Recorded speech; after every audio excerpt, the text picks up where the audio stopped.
All right.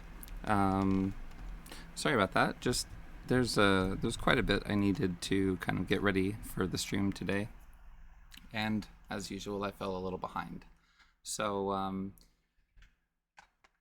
little bit earlier this week, somebody on the Cabinet Vision eSupport forums asked about a panel stock report for for them to be able to probably just place orders off of. I'm not entirely certain. And obviously what we're looking at here is just the standard material summary that comes from Cabinet Vision. Um, and a lot of what the individual was asking for is on here, but they did have a fairly specific layout in mind. And that layout, basically, I'll just show you the kind of result. This was their requested layout almost exactly.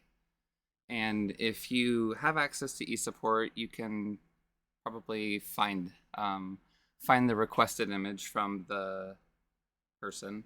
But the only thing I've really added here is page numbers, and then I also added this little bit right here that lists the job name and description. I feel like with reports, you really should try your best to identify it with a job. Unless you're like, I don't know, trying to batch something all together somehow that I don't know. But anyway, so this was the request, right? They wanted to see the materials name, the description, the vendor SKU, their totals plus waste, how much it was going to cost, the vendors, and then a total below. So there's a lot to this, and there's not a lot to this. And fortunately, we can actually take a little bit from one of the reports that comes with Cabinet Vision. And you'll see up here I've named this MTOTO2 copy, because that is the report that I copied originally to start with this. You can find it here. MTOTO2. This is the report that I copied to start with, because it's an optimized report. And if you look over here, it says it's a list of all material required for the job using the built-in Report Center optimizer. Now, I'm going to be honest. I don't really know anything about the built-in Report Center optimizer, other than I am fairly confident that it has to do with this button right here, Estimate Materials. I think when you check Estimate Materials, you kind of, I don't know, you turn the optimizer on, I guess. And so that, I think, is really all an optimized report is it estimates materials in some different sort of way, I guess. Anyway, so what we're going to do today is we're going to run through how to make this report, more or less. And there's a lot to this. This may end up needing to be split up into 2 different streaming sessions, depending. I don't want to spend too much time on design of the report, because I didn't do anything particularly fancy. It's just tedium to sit here and watch me, move the boxes around and set the font and do all of that. But I also understand that the design portion of the reports is actually fairly challenging just to get the basics down when you're starting, because it's really not very intuitive. So I'm going to jump to the report properties for this. And as you can see over here, you're going to need to create, if you're going to build this report from scratch, or even copying it, you are going to need to import each of these sort of tables, if you will. They are tables. And we need these different tables because if you want to report how many sheets plus waste of material you've got, or even how many sheets you've got for that matter, you kind of need to be able to calculate, based on square footage, how many sheets you have. There is no just built-in function for you're going to have this many sheets. So you have to be able to do some math. You need to have, you don't necessarily need to have this table, but it's helpful anytime you're building any material summary because it lists over here all of the different types of materials and their ID, which is useful if you're trying to include your vendor. So you need the material vendor table. And by the way, before I go too much further, you'll notice that these all start with CX. But if you look over here under table, this is material extra size info, even though it just says extra size info. And this one here is ref material type, and it says CX ref material type. So when you create imports, Cabinet Vision prepends a capital C and a lowercase x to the name of the table. And I recommend not changing that. You can if you want to, if you just really don't like it, but it's easier, for me at least, if somebody's asking for some assistance with the report that they've been working on, it's much easier for me to work on it and try to help them if it's in a familiar format. So having, you know, your own names for these different tables, I just don't think it's a very good idea unless you've got a really good reason, like you're trying to link to some ERP system and it's got to be named just so or something like that, then that makes sense. But if you're just running standalone reports from Cabinet Vision, there's really no reason to change these names. And as soon as you do change the name and you ask for help, if this doesn't say, you know, material vendor, if you just have it say something different completely and you're asking for help, I don't even have any way of knowing what different fields you have in here. So as you import and create tables, just try to be mindful of the fact that if you ever need help, it's going to be a lot easier for somebody to help you if you have not changed the default names. So anyhow, so you need material vendor here because this is the table that will contain the name of the vendor, which we obviously want to have on the report. And you need material vendor map to get the SKU. And it's kind of frustrating that they're in different tables, to be honest, but I mean, it's just kind of how databases tend to work. And then you need CxMaterial because you kind of need your material name and some other information in here, like your costs if you're trying to report, which the request for this report was definitely to report costs as well. So all of these things you're going to want to do an import for. And if you're not familiar with how to do an import, I will walk you through it. So there's a few different buttons up here, and right now they all just have question marks on them because I'm not going to go into it. But this button here is the one that you're going to click if you want to create an import. This one here is the one that you will click if you want to create a table. I don't really build relationships because I don't know how to use them, I guess. I don't really know what the point is, so I don't. And then this is, I think, your variables, and I've used them periodically, but don't typically. We won't for this. So if you want to do an import, you'll click the import button. And notice right away, I've got assembly selected for a table, but the name that is being placed on here for me is CxAssembly.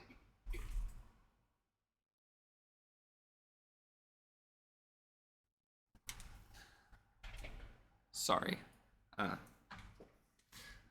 It is CxAssembly. And so if you were to try to find your extra size info, it's actually material extra size info, but this is, like I said, it's copied from the report MTOTO2, and in that report, because it was created such a long time ago, I don't think the table at that time was called material extra size info. It was just called extra size info. So you're going to want to import your material extra size info table. and I recommend everything. And you'll notice over here, I've got my exercise info table selected, and there's ID, material ID, width, length, and thickness, just like over here. So if I were to check all of these and select OK, you'd see another import over here, but it would be called CxMaterial Exercise Info instead of just CxExtraBoardInfo. This is the only table, or rather, this is the only import from the copied report that I didn't delete and re-import. So that's why this one on mine says CxExtraBoardInfo. So anyhow, with the rest of these, if you were to go through and do the reference material type, scroll down, all right, reference material type, and again, you would just want to check each of these things and go ahead and do your import and bring it in. So the reason you need to do these imports is because these are actually coming from a different report database. It's coming from CV data, where normally when we're calling or when we're pulling information from tables, we're actually pulling information from report.accdb, which, if you're not familiar with this, this is a database, if you will, that constantly gets populated with new information, and then it dumps it all. It's basically an ongoing live record of what you have in your current job file. So report.accdb is constantly changing.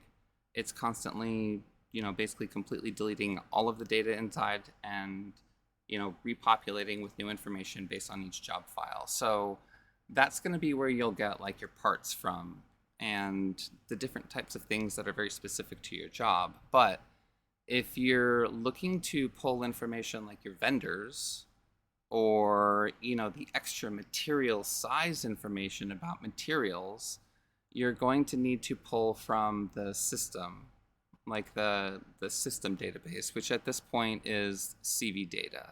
So they're just two separate tables, or databases rather, and that's why you have to create the import. If you don't do the import, then you can't access the information you need to actually build your tables down here, which is what you use in the actual report designer, in case that's kind of, in case that's something that you weren't really sure about. It took me a while to kind of understand the difference, because I didn't find any of the documentation that Cabinet Vision had actually put out there. And really, if you've seen any of my other videos, the only really good document I've even found is a PDF that Sandy McClintock created. But other than that, like Drew's done some pretty helpful little tidbits here and there, but generally speaking, I didn't really find a whole lot of how-to, and it took me a minute to realize or to understand what I just tried to explain to you guys about the imports in the tables. So hopefully that'll help clear something up for somebody.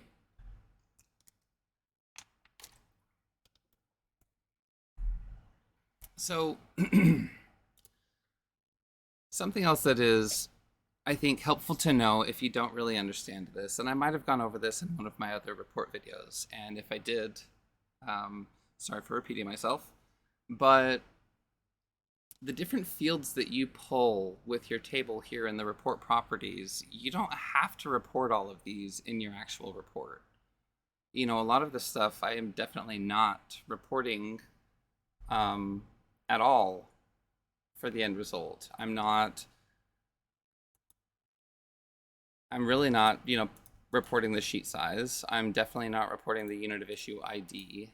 And the default cost is not being reported either. It's a calculated value, which is this number of sheets cost. So a lot of times you can do what's done here in the report design. And I feel like you actually have better tools in the report designer to do this kind of math, but I mean, there's no reason to redo this math, to be completely honest, because somebody else already did it and it's really good. If you feel like redoing the math, go ahead, but I didn't. again, I just copied the report MTOTO2 or whatever it was for the tag. And in that report, there were little bits like this, which is basically, it's a small calculation for sheet size. It's taking the extra size info table's width field and the extra size info table's length field, and it's doing some math on them. And that gives us our sheet size, right? And that's a number that comes to us in square feet based on the math that's done here. So again, you could just do this math in the report designer if you want to, or you can do it right here in the query. I have no idea what is more efficient or if it even matters. So however you'd like to go about doing it, go ahead. But I don't like to waste my time reinventing the wheel if I don't need to, and this came with the software, so I'm going to use it. So the calculated fields that we've created here, if we go back to the preview, we've got sheet size is a calculated value, number of sheets is a calculated value, number of sheets waste, and number of sheets cost. These are all sort of calculated fields. And since we don't have a tremendous, since I'm already concerned about this video taking much longer than I have, and I tend to want to stream in one session, I'm not really going to go into the math behind this. But if you like send me a message, email me, anything like that, if you'd like to talk about this a little bit more, if there's anything about this that's confusing to you, I don't mind talking about it, but I just don't want to spend a bunch of time on stream today going over it. So I just wanted to briefly remark, this looks like a lot. There's all sorts of stuff going on here, and it just feels like a lot in general, but if you break it down, it's not nearly so bad. So I'm gonna just create a temporary table for us to do some kind of like fiddling, I guess, with the information. If I haven't made this this very clear in the past, if you've got a working table, don't mess with it without a copy. You'll regret it. We're all capable of making mistakes, so just make a copy if you're going to work with your data. That way you can always look back at the original. It's very, very, very frustrating when you lose something that was working and you have to start over from scratch because you just can't figure out what you lost or what went wrong. But I'm gonna remove all of the math from that. And I can leave the from exactly how it is, and that's fine. I think the only other thing that I need to really remove here for our report to work is this, but I might not even need to. Yeah, so I don't even need to. So I wanted to take all of the math out of this because this is not a very complicated table. It's not a very complicated table to build, and I think it's actually a really good kind of introduction to what it means to join tables, what it means to bring different tables from different data sources together and create one unified table. Again, we've got information coming from, I think, if not all of these, at least 4 of these different imports, plus information from report.accdb, which is the parts, because we're joining, ultimately, parts. But to join all of this stuff together is not easy, but it's not that complicated. If you have fly speed, it kind of makes it even easier.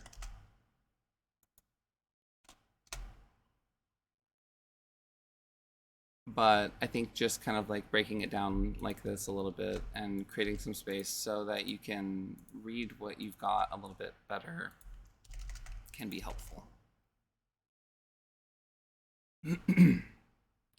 So a lot of this is actually already in the report when you copy it.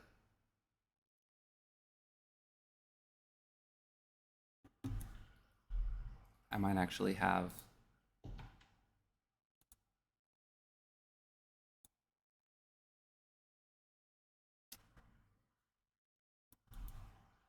when you copy the report, I'm fairly certain this right here is already in it.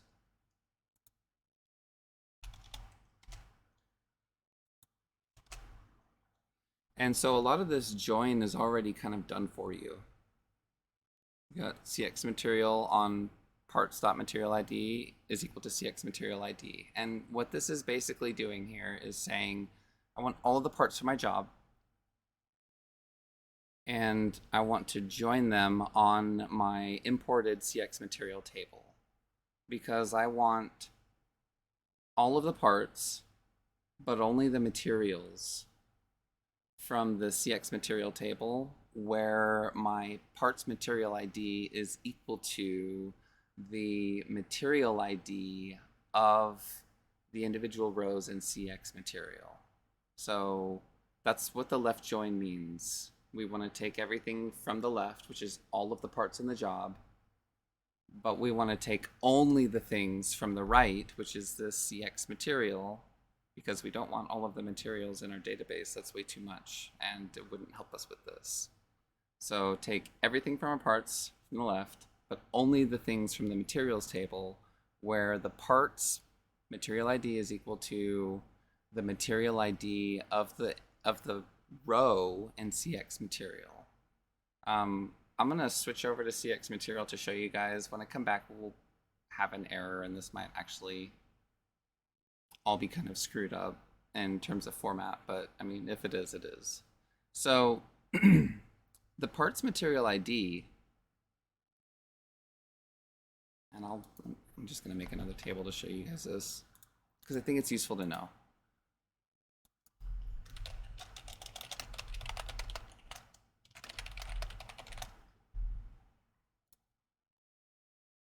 The parts material ID tells you what the part's made from. It's as simple as that, right? This unfinished left end up here on the top row has a material ID of 2732.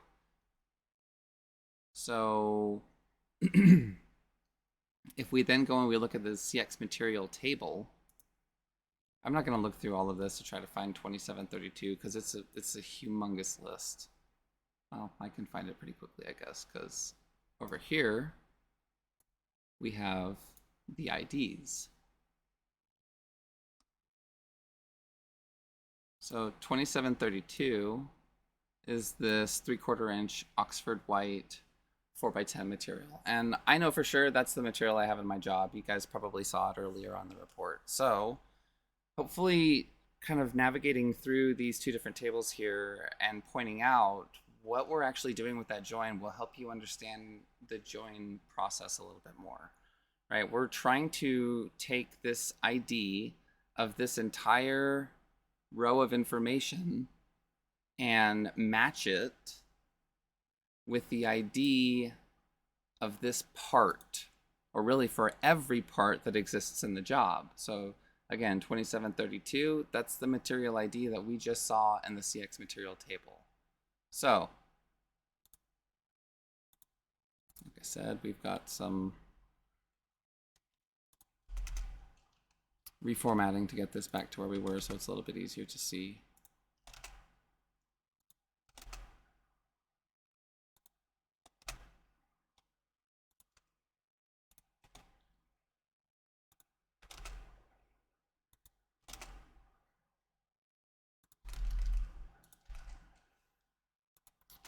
All right, so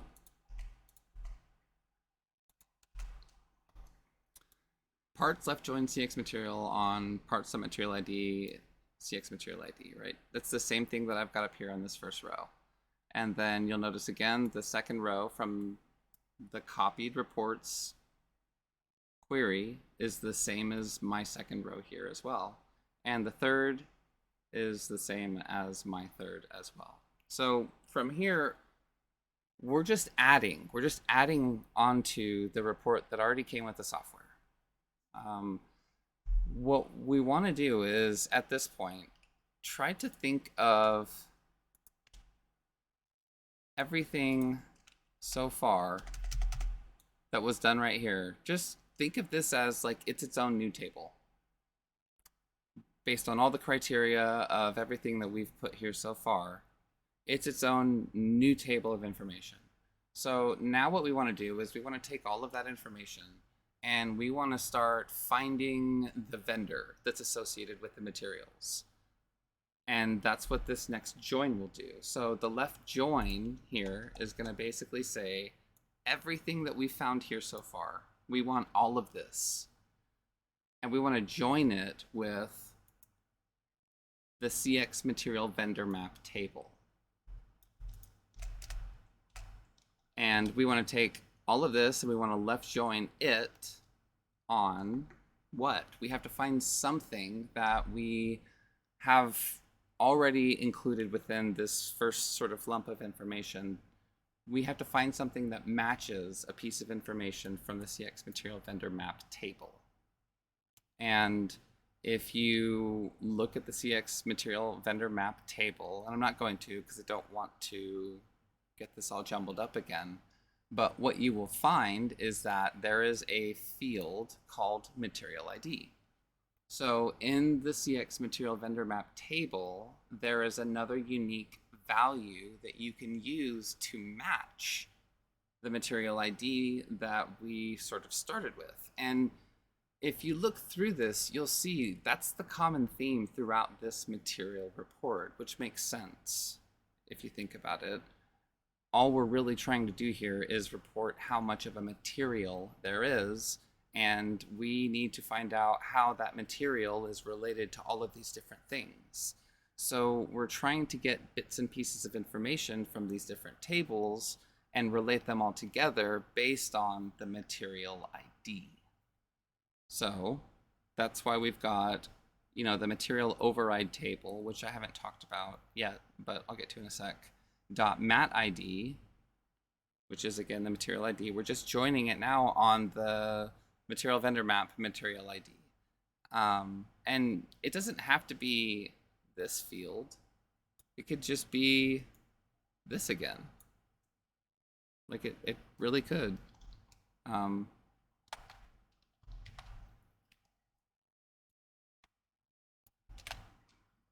But when I am writing my way through this, for whatever reason, my brain likes to kind of like build on whatever the last one that I matched was.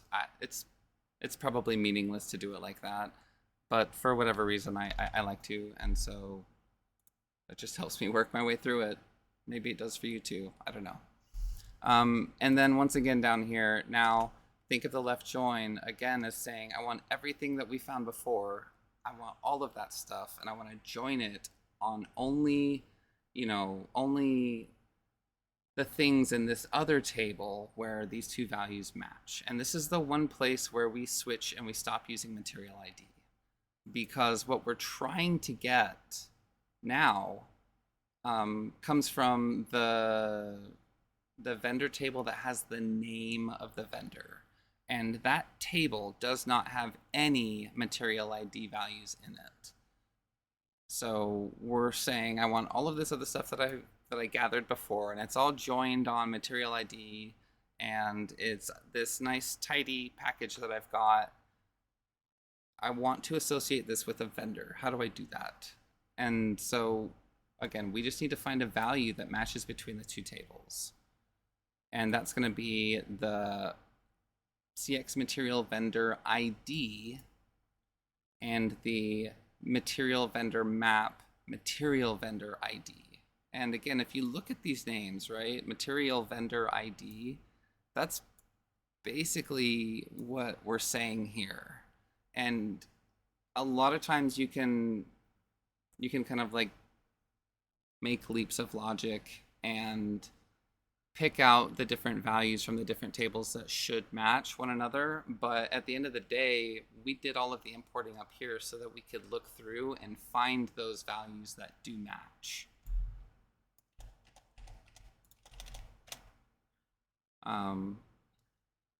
So I'm just going to jump into these two tables real quick and show you guys. We're looking for the material vendor ID and then the material vendor maps material vendor ID values. So I know that this particular one is a product that comes from Peterman Lumber, and the ID on my Peterman Lumber vendor is 3. So if I go over here to the material vendor map, I can look for the material vendor ID of 3. And if you'll notice, now I can associate material ID to it. So that kind of lets you, again, it's all about finding the right pieces of information to allow you to join these tables up in such a way that you don't get duplicate rows. You know, building a good query has basically everything to do with finding the right values to join your tables on. So at this point,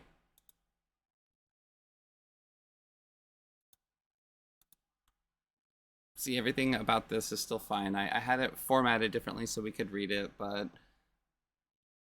everything is still working perfectly. We're just missing the math. So what do you need to do to get the math in there? Well, I already showed you guys that I just pulled it out without changing anything about the join. I literally changed nothing about it. The difference between these two queries at this point is just that all of this math that I actually stole from a Cabinavision report to begin with is not in here.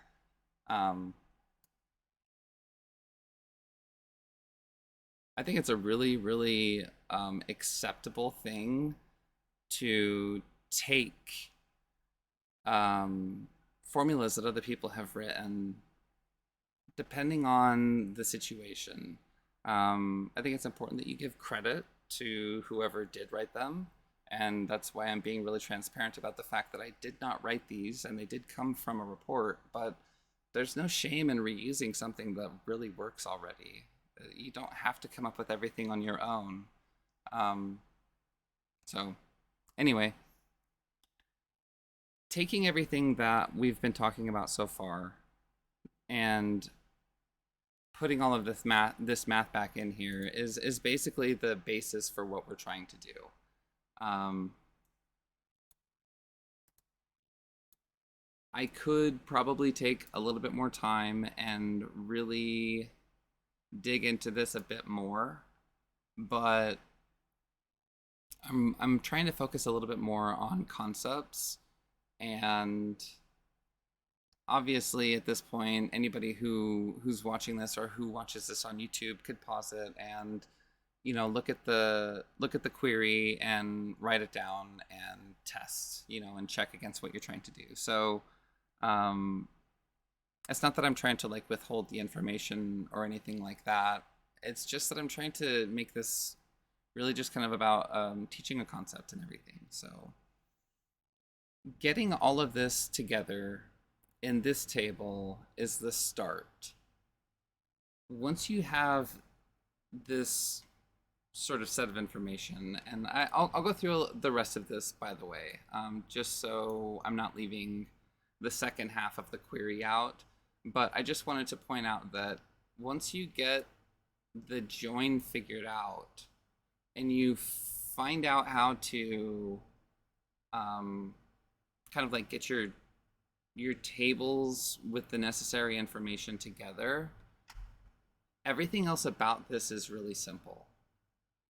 It really is. And I'll show you guys just one other thing that hopefully will help make that really obvious. Whatever we're selecting up here, it plays a role in what you have to have in the from portion of your query, in that like you can't pull information from two different tables without doing a join like this, but you can do joins without even calling the information. And I will show you by taking literally everything away except for the name of the material.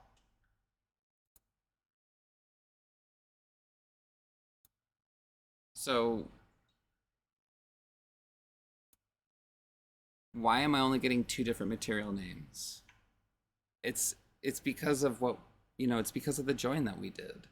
So the select portion of your SQL query is really just going to be what you get to see, but it doesn't have anything to do with the way you join your tables. And maybe I'm really running this into the ground. I don't know, but this was something that for whatever reason was extraordinarily difficult for me to get my head wrapped around.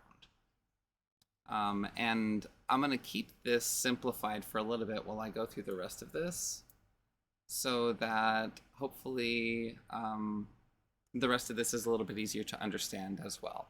So I've taken away all of the other information that exists in our query that we actually built originally, which is all of the select stuff. And we're working just with the material name. And I'm going to take away all of the rest of this stuff too. So if I just try to select just my material name with this from the way I've got it, it's fine. Right at this point, now what you're going to start to see in here is edge banding. You're going to see poles, hinges, hinge plates, right? And then something that I programmed and, didn't get out of the reports or whatever, So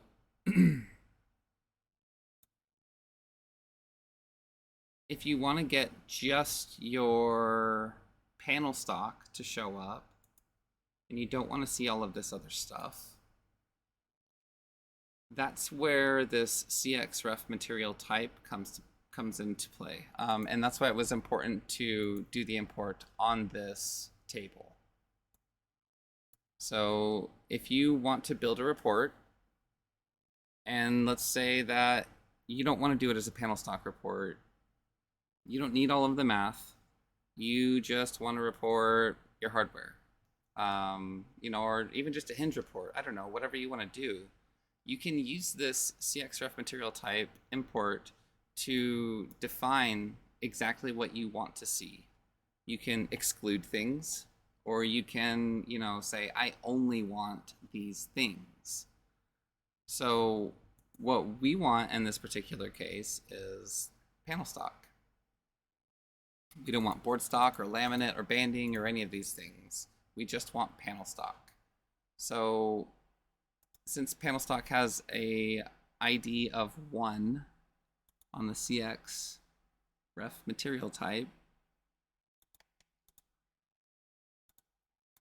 now we can come down here and start to define that.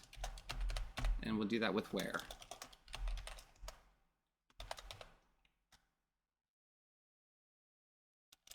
Now, I still don't know the ins and outs of this specifically, but Cabinavision has stated that it is super important to basically put brackets around everything, which is kind of annoying because for me, it makes it a little bit busier, but I mean, it is what it is. But remember to put your brackets in. So we're going to go and say, I think it was ID, but yeah, we want to basically filter the data that we've queried so far with by only allowing things with a CxRefMaterial type ID of 1 for panel stock.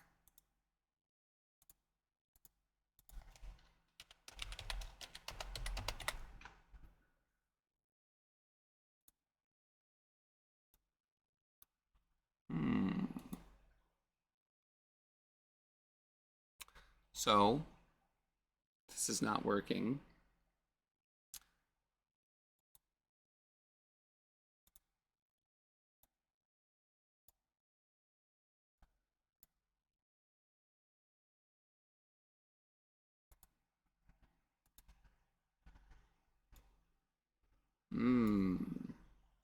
It looks like before I went with just the material type ID of CxMaterial.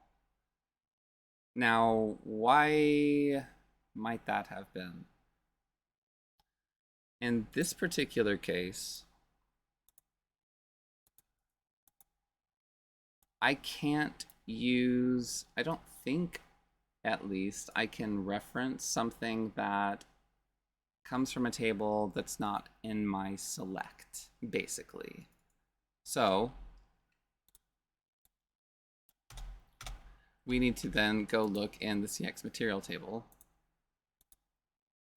and see if we can find material type ID for a panel stock product. And it's still one, right? It's the same number because it's a unique number that can be referenced across multiple tables. So it's still the same number, but we need to pull it from a table that we're calling in our select statement, basically.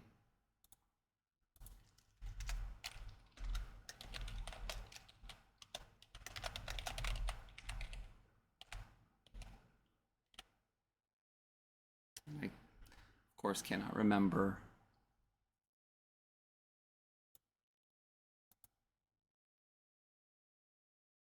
Material type ID.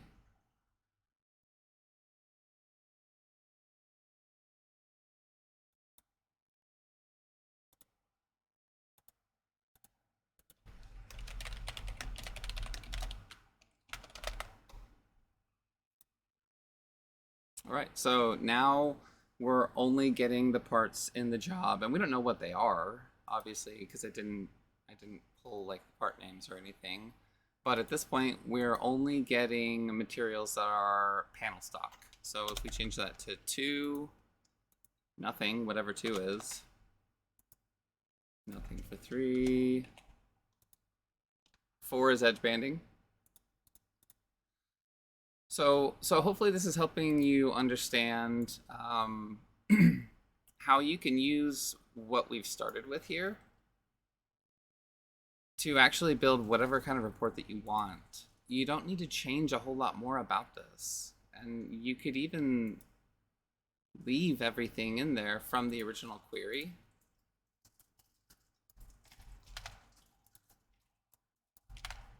And just change the material type ID.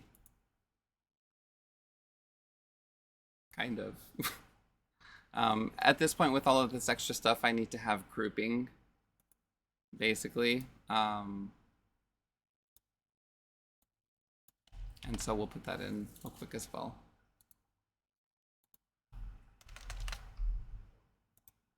So now that I've brought the grouping in, which is just a requirement when you're selecting that many different things, as you can see, of course, there's no like sheet size information. Of course, there's not any sheet size information because it's not a sheet good.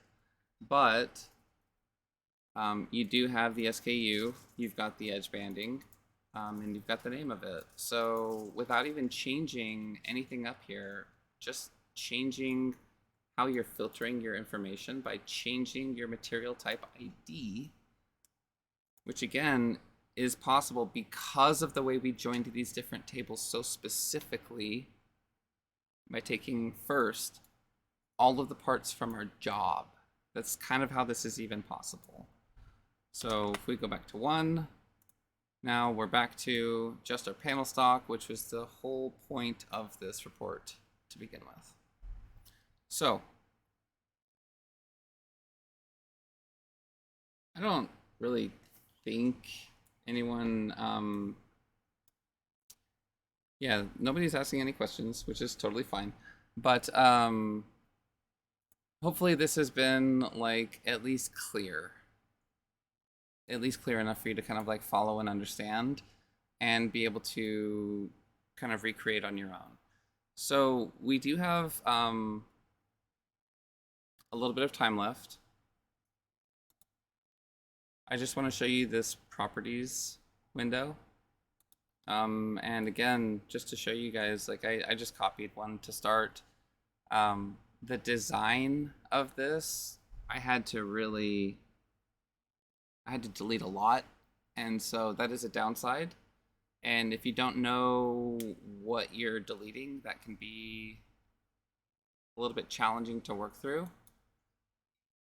But I'm gonna try to walk you guys through it a little bit here.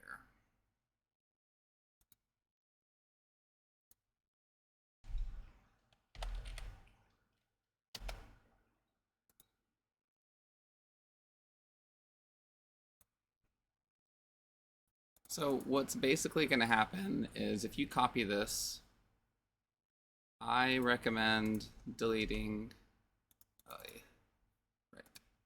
So it's not a panel stock report, so we're going to go ahead and get rid of all of this molding stuff. Unless you feel like making a molding report, then you should leave it. Once you delete the tables that reference the molding, and there might be a reference to it in here somewhere. We'll find out when we try deleting this. No. So there's no reference to the molding parts any longer, it looks like. We don't need profiles because, again, we're not doing moldings. We can get rid of all of these molding tables. Here's the CxExtraBoardInfo table that I was telling you guys about. That's why it doesn't say CxMaterial Description because it just copied it from this one. This is not a report for board stock, so we can get rid of the extra board info, but it's being referenced by parts.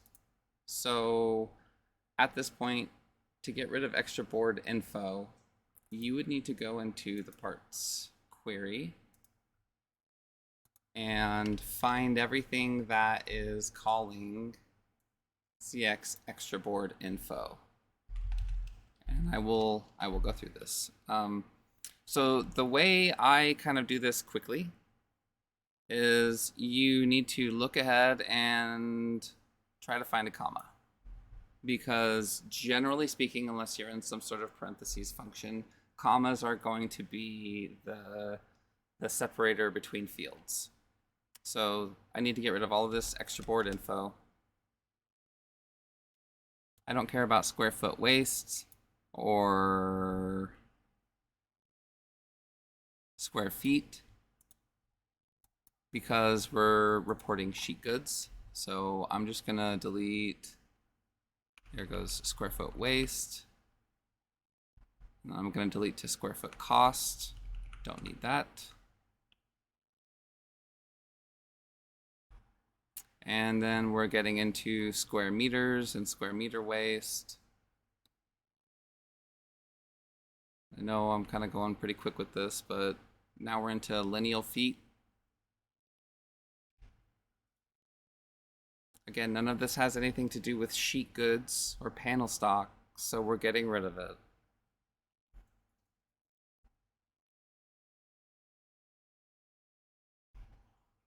And all of this. All of that was just to get board foot waste, which we don't need. We don't need board foot cost. And the next chunk of math is just like lineal meters, and then lineal meter waste, lineal meter cost, board meters. And I realize I'm just kind of like walking through this and calling out what these are, but there's so much here. If you're not familiar with this, it's confusing, but almost all of this can just go. So literally from this,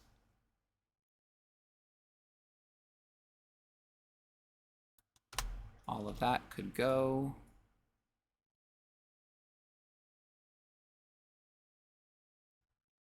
Cubic foot waste we don't care about. Cubic meters, none of that. So this next little spot here is an if. And this is basically saying, this is going to start calculating our sheet size. And this is one formula to handle both like sheet goods and square foot goods, I think, more or less. But that's why there's this if. And so it's saying if the width is greater than 0 and the length is greater than 0, then, you know, do this divided by 144. Otherwise, 1 is what this is saying. And so it's going to do all of this math depending on what it figures out, and it's going to define that value as sheet size. Well, since this is so narrowly focused on panel stock, we can actually get rid of a lot of this and make this a lot easier to understand. So we don't need this if, because we know it will always be panel stock, because we're going to define that by calling out the specific ID of panel stock down here for where.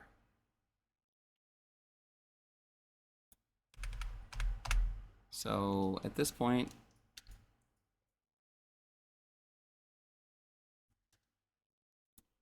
you probably don't need another set of parentheses around that. In fact, I know you don't. But now, if you remember what I was showing you from before in the report that I've got completed, that is that little bit of math for the sheet size. And then we've got number of sheets. And then we've got number of sheets waste and number of sheets cost.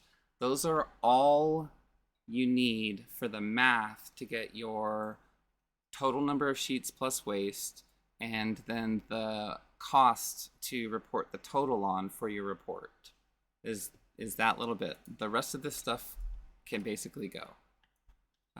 We don't need anything reporting as each, again, unless you're building this for like drawer guides or something, then you might, you know, keep some of this stuff, but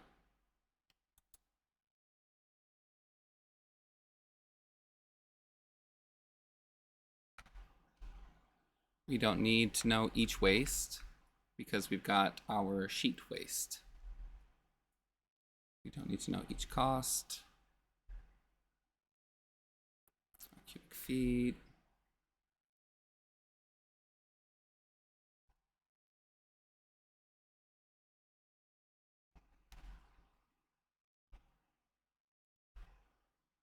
Yeah, basically the rest of that can go. So if you're copying this report and you're starting from this, which I would recommend, that's how you can kind of clean up that massive select statement. So much of that was not needed because they built this report to handle every type of material. If you're trying to isolate this down to just one thing like this, you can remove a lot of that stuff. We already went over this pretty thoroughly. And at this point, we would need to start doing some imports. And a lot of this group by would need to get tidied up as well. You want to delete all of the stuff that you took out of the select.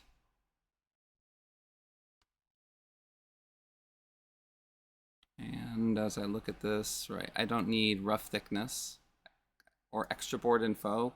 We actually started doing this so we could get rid of the extra board info. So we'll get that gone from there.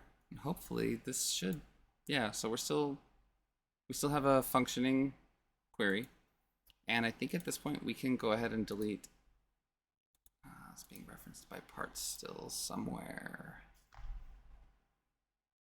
Extra board info, there we go. So we don't need to join the extra board info. So to get rid of that, we literally just look for the entire, you know, after left join, all of the things that have to do with extra board info, and you can just delete it. But you have to pay attention to how many parentheses are coming out. So we're only going to remove one parentheses. So you'll want to take one away from the front as well. Always test after you do something like that, just to be sure. And now at this point, we can delete that import as well. So CxMaterial, by default, the way that Cabinavision had it imported on the other report doesn't include material descriptions. So you need to actually get rid of this import as well. And that's kind of irritating because you can't delete it without having all of the reference and parts gone. So what I did when I was working through this was copy everything that you've got here because you know it works. Paste it in Notepad+, which you should have up if you're doing stuff like this because it's super helpful. And then I know that I can just do select everything from parts, right? It's going to get me stuff and it's fine. So now I can delete this import and I can start over with importing things again. And you'll notice extra size info over here, which is sort of like the image of the other report that I was showing you guys, is up at the top just like it is here. So now you would do an import. And I went for ref material type. If you click once, and like sometimes there's a lot of things in here you need to import, as you'll see on CxMaterial. You can kind of click your way down with your mouse if you want to, but you can also use your keyboard. You can just press down and space to get them all a bit faster and easier. So we'll do that import. Next is material vendor.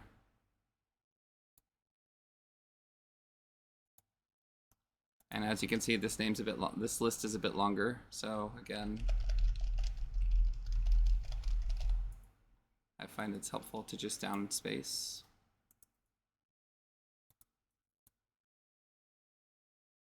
Material vendor map.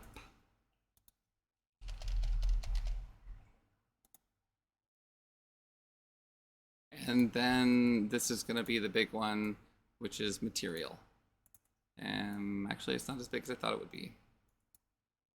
But notice you can get the description here, and just in the original import, for whatever reason, I don't know why they didn't have the description imported. It's a freaking material summary, whatever.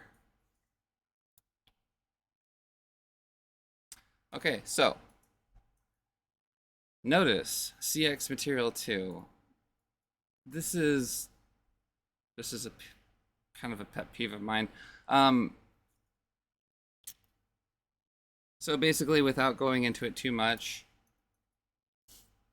because there was an import here already called CxMaterial, you cannot get CxMaterial back again until you close the report properties. It's really stupid. It's a bug that's related to another frustrating thing with import links.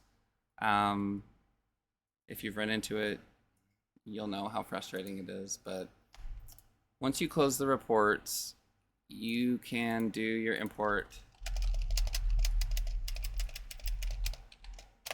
and you can get it as CxMaterial instead of CxMaterial 2. So now we've got all of these different fields and everything under CxMaterial, and at this point we're back to the starting point of the other report, basically. Come back, copy our query, bring it back in here.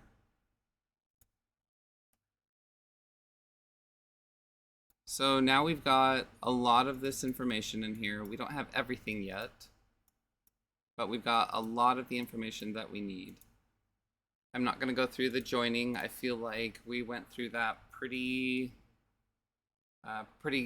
thoroughly already, but this would be what you would need to do to get that copied report to where we were so that you could start doing the different things that you needed to do to get this dialed in.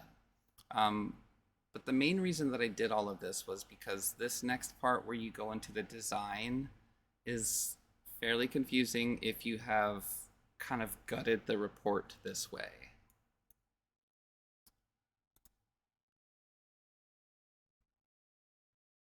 Right, immediately we're going to be met with an error and a huge list of errors here. So how do we get started with this?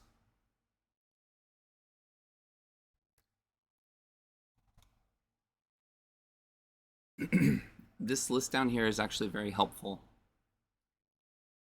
If you double click on one of these errors, and that's what this is, right? These are formula errors. If you, first of all, if you click on it, you kind of get some information over here.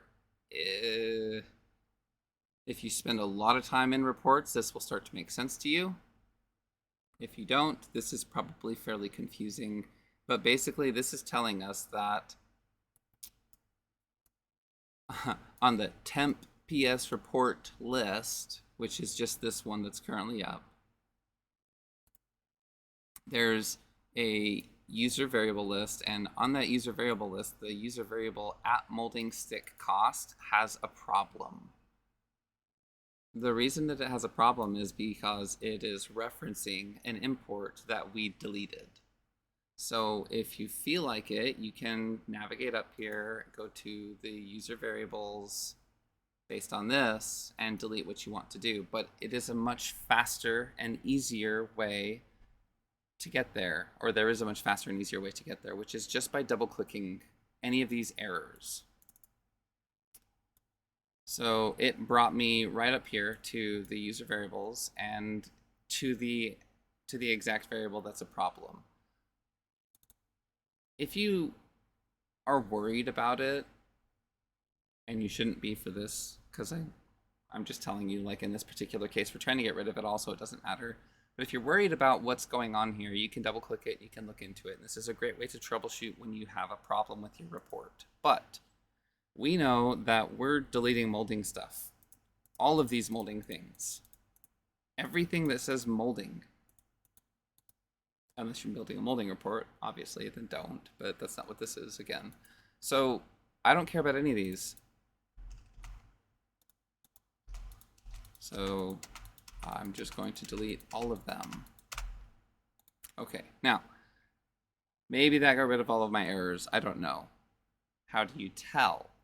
So if you click this little refresh list button,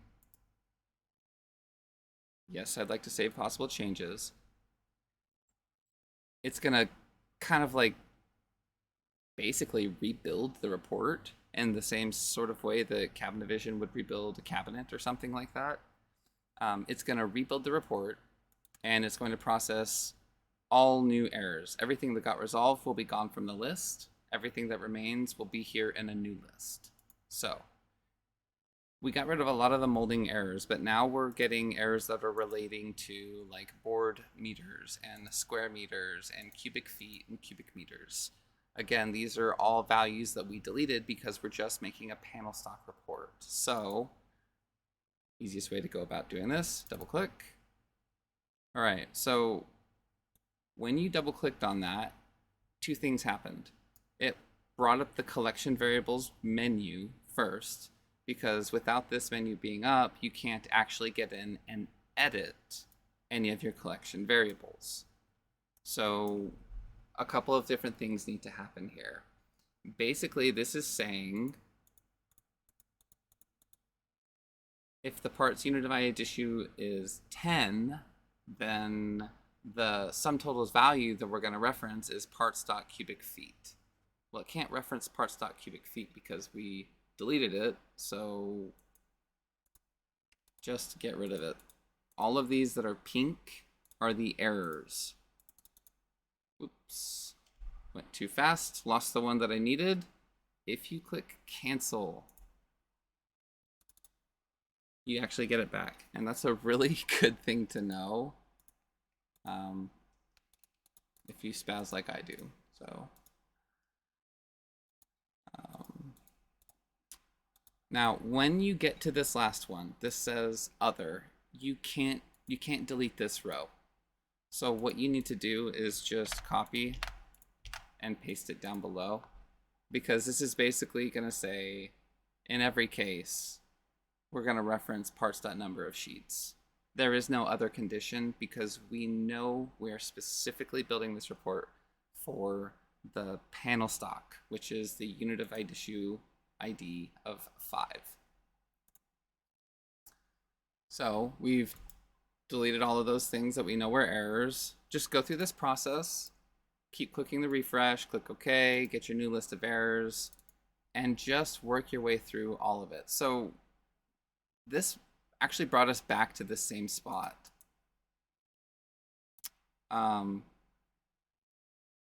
It will do that sometimes, basically.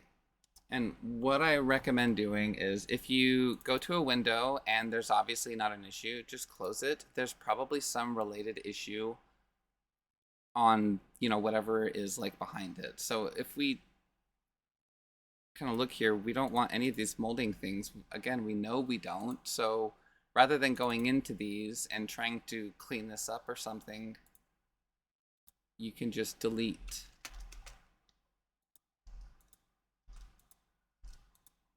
MPF is molding per foot, MPM is molding per meter, and again, we don't care about that. So refresh.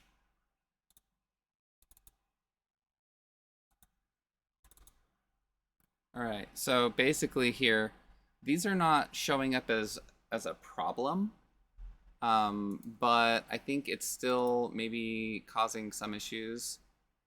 Not completely sure yet, but because we don't care about anything other than sheets, again, I recommend just going through and deleting all of that, and then making the last other possibility sheets. This is where we've got the problem. So same as before, delete all of the obvious problems.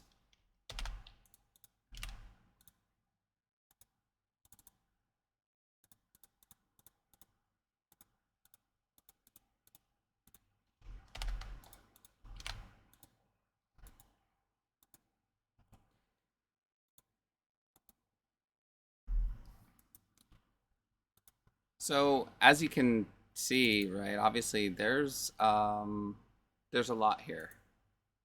There's still a lot of errors. So if you come over here and you notice, we've got molding tables. Just get rid of them. And then you've got 2 parts tables. The bottom one here, I believe, is molding. And if you look in here, you can see there's a reference to stick cost, molding per foot cost, molding per meter cost. So we can pretty reliably trust that this table here specifically is for molding. So we can get rid of that as well. No more errors. So at this point, I'm gonna end the stream. The rest of what's needed is design. I'll design a little bit longer, I guess. I will design for a little bit here just to show you how to add the fields. So you don't have to wait and you can kind of work through this on your own, but I will do a follow-up stream 2 weeks from now that will go through the whole layout of the report to get it to where basically the one is that I showed. So we need to go into parts because we need to change the data that's being displayed in the parts table. So you've got a header line and a data line. This is the page line. The next line down is the date. And then we get into material, totals, totals plus waste, and cost, as you can see here. Materials, totals, totals plus waste, cost. And then there is a 4th line, which is just this sort of line that they've created here. It's a way that they have added a separator, if you will.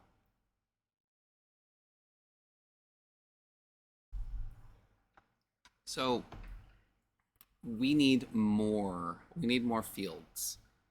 And one of the things that that I know we need is we need to get the vendor name in here. We need to get the description. We need to get the SKU. These are all things that we need to get in here. So what I suggest doing is, first of all, the request was not to have totals and totals plus waste showing. So I'm going to repurpose the totals field. Instead of @SumTotals value, we're going to take a quick look at what was requested. And so they want this to lay out as the material name, then the material description, followed by the vendor SKU.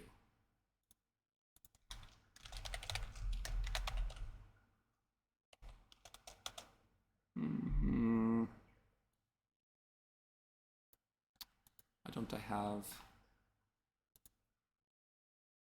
Ah, that's right. I don't have all of the fields. So I'm gonna just copy them.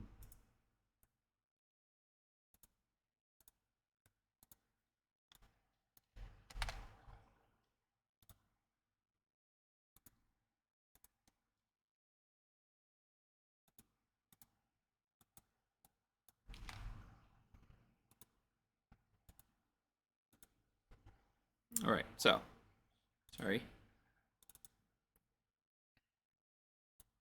We don't want the totals value. We don't care about it. So we can put parts.description down. Now, when you do that, you're going to get an error, kind of. What they're basically saying here, the type of expression does not match the type expected by the output format. Expected number date is string. And you'll see it's giving us a 0. It's not giving us a description. This is showing an A here, which is basically saying the contents of this are a string, but it's reporting a 0 because it was set here to be a number. So if you are going to repurpose your fields, make sure that you understand enough about the formatting to do so. Otherwise, it's just going to be frustrating. If you switch this to no format, rather than forcing it to be a number, now it comes in. So now we can see the description of that particular material.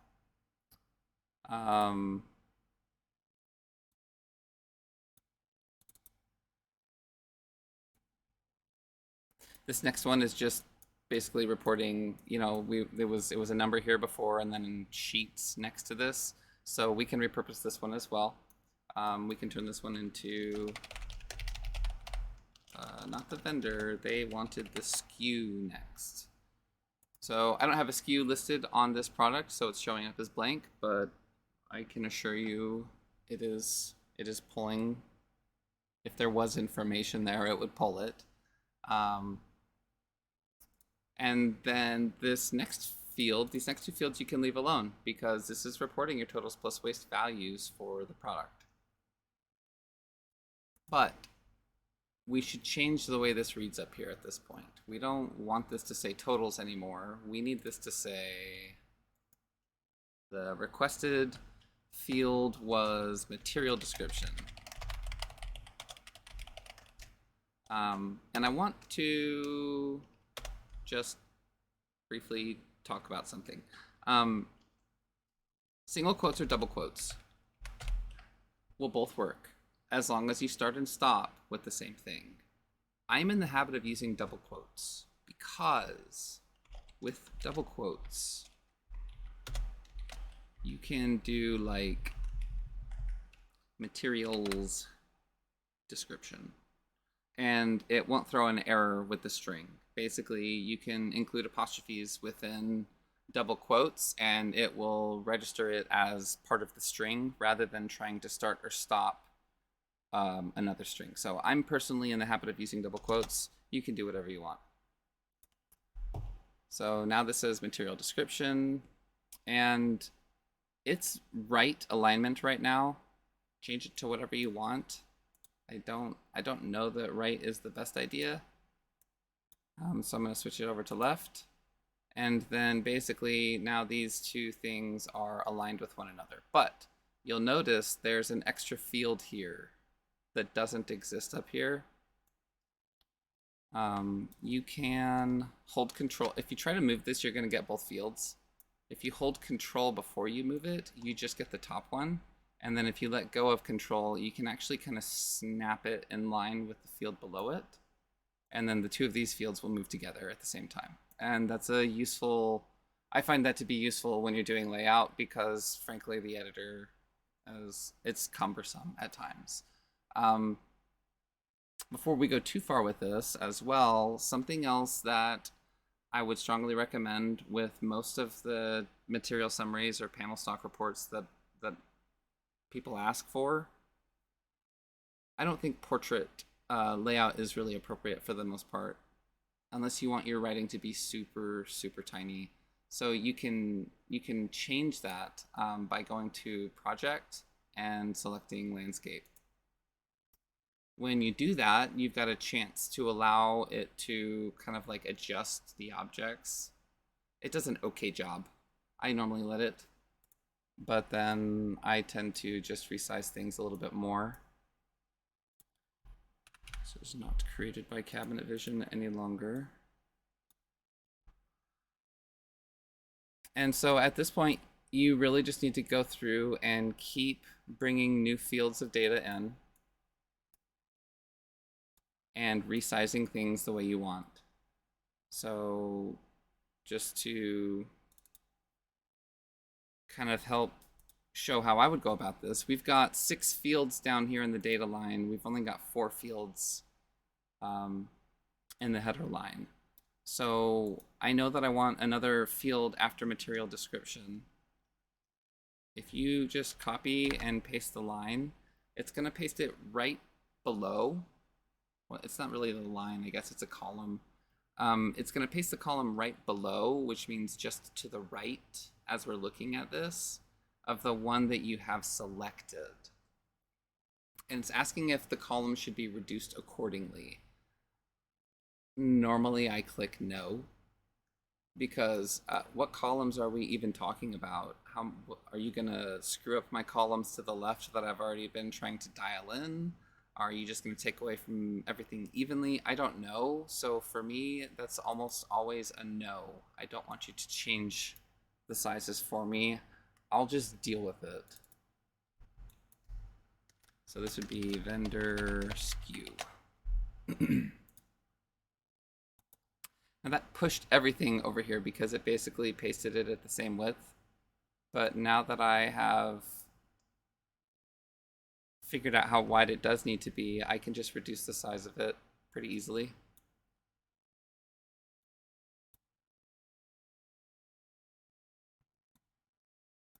And then start aligning, my tables up again. So again, we've got another situation here where we have 2 tables below because one of them is reporting a value and it's in a number format. And the other one is printing a string value, or really a labels from the sublabel, some labels that exist. So they're 2 fields for a reason.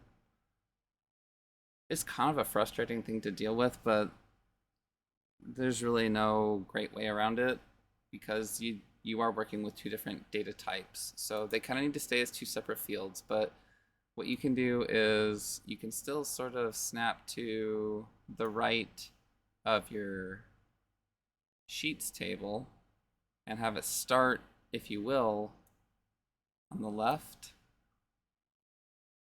See how those are kind of lined up there? And then these are lined up on the right. And then if you change your alignment here to centered, it will at least kind of look all right.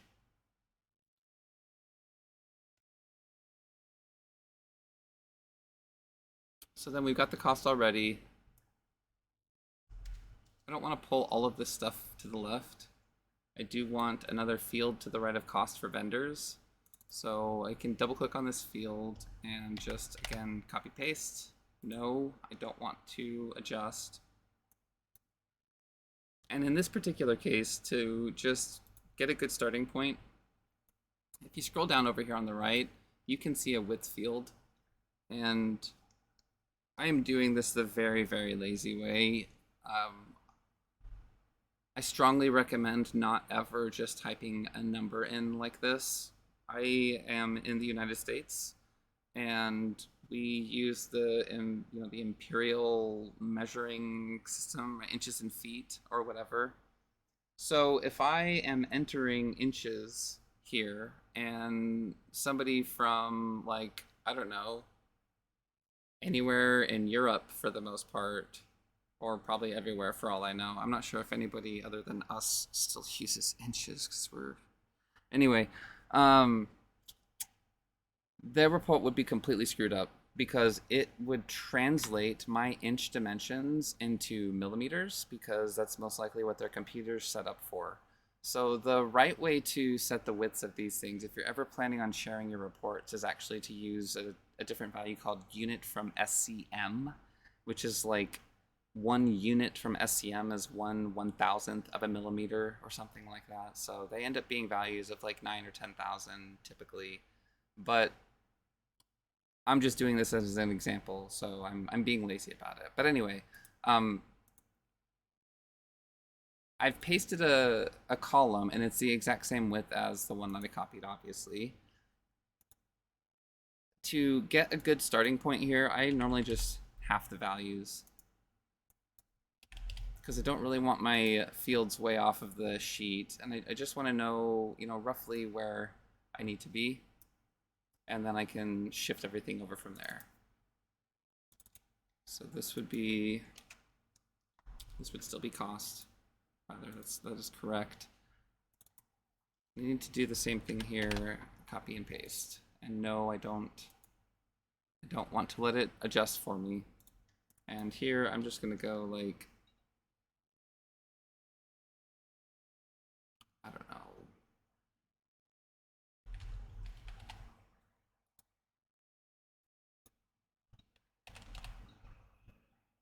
I think that was right. Yep.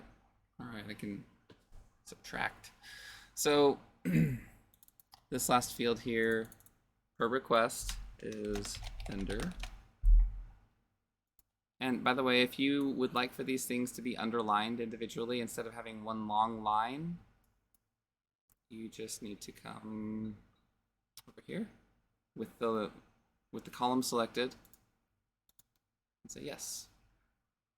But don't do it like that, because that's like changing a door's material on a cabinet by changing the door's material instead of changing it at the cabinet level for every section.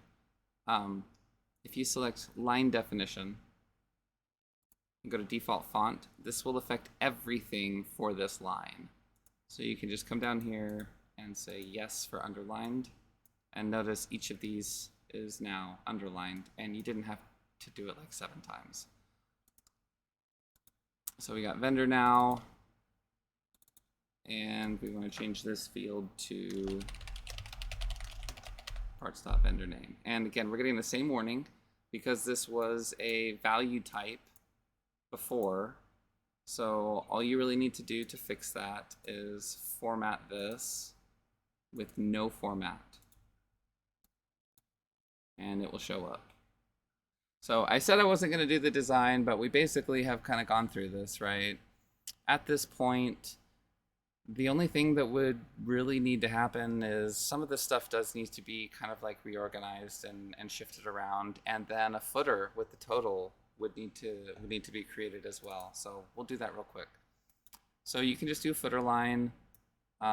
If you feel like I sometimes it's useful to do a new line definition based on one that already exists. Sometimes it can be useful.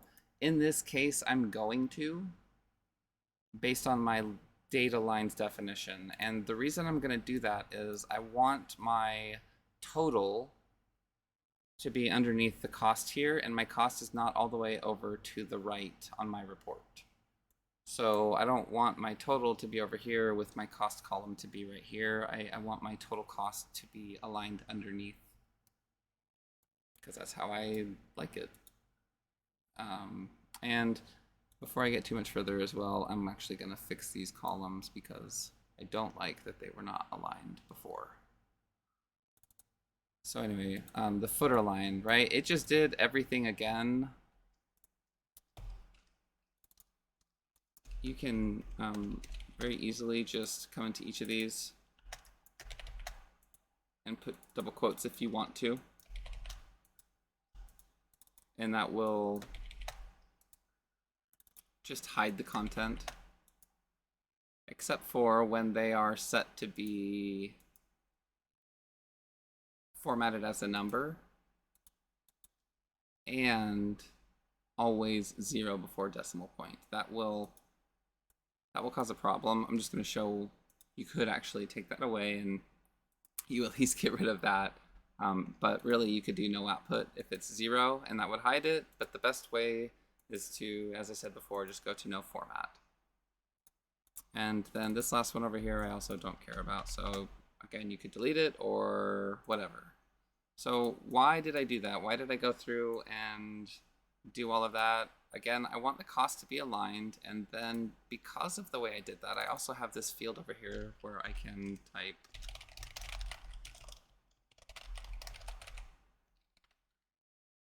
total material cost, which is something that they asked for, and then they wanted this underlined, but I want to resize this. So holding control so I don't move all of my columns. Again, if I don't hold control, I try to move everything, but hold control before you click and you will get only the column for the row that you're working on.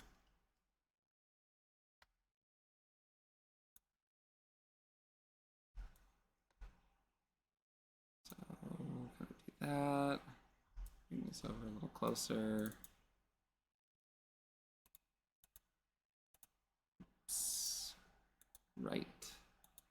Right align on that. They also wanted this bold. We'll go ahead and bold it up too.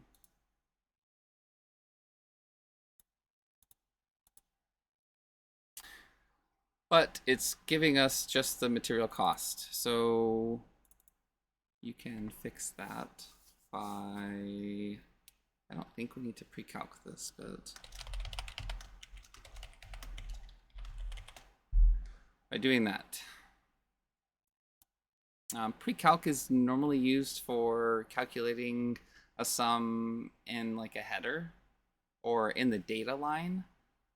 I don't think it'll hurt by having it in the footer, but we'll find out. So we did all that stuff, right?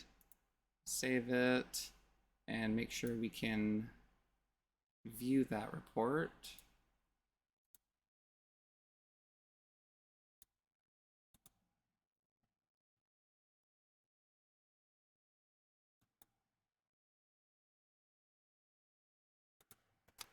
So yeah, this is the one that we just finished making. So as you can see, the pre-calc sum took the cost of the 2 rows.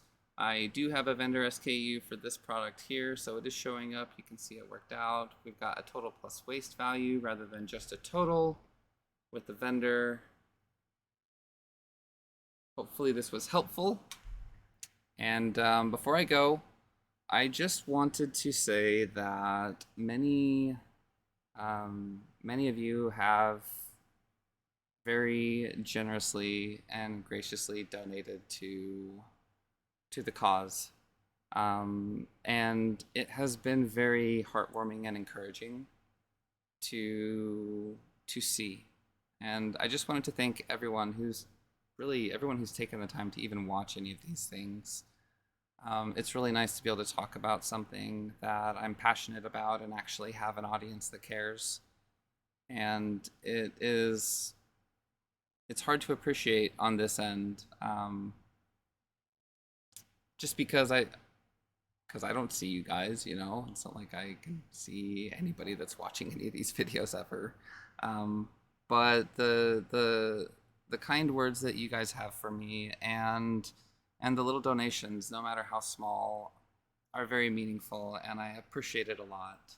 And it is very encouraging, and I am going to keep doing this until I have a really good reason not to. So, yeah, thank you guys. Thank everyone. Thank you all for watching, for the donations, for being you guys. And I hope you have a great weekend or weeknight if you're watching this later.